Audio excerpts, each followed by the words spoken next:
here. Alright, so now we've got our IV bag, we've got an IV set, and this again is a large drip set, so we don't want it to drip slowly, we want this to drip fast. We're going to use an 18 gauge needle. Alright.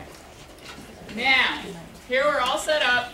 We've got our dog here. Now if they're really dirty, I'm not going to do this, but in general, we're not going to do any kind of prep on this. And what I'm going to do, one, look at our hydration. Very good hydration. So look at how quick that skin tent comes in. Now we're going to create this skin tent, and it's truly a tent. It's like a Boy Scout tent. It's like an A-frame. All right? And so what we're going to do is we're going to enter the tent closest to the base. So what I like to do is have my tent here. I take my needle with the bevel up. I lay it along the skin, right here along this spine, and I'm going to just poke right in. All right? Now it's in, and I'm going to turn on my fluids, and it's going to start to flow. And it should start to flow quite freely.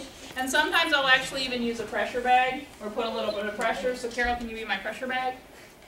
And so in a dog this size, I would probably go ahead, if I was going to pre-hydrate and give 300-400 mils of fluids, I might give it in 1 or 2 spots depending.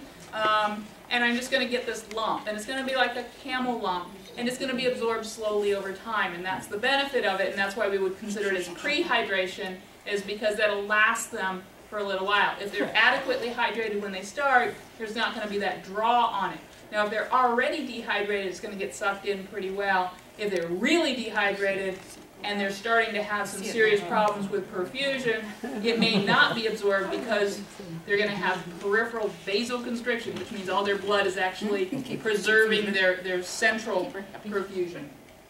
All right. We good? When you move it, do you have to shut it off, or can you just kink the line? So when I relocate it, depending on how close I am to the end, I will sometimes just kink the line, or if I'm more organized, I will actually shut it off.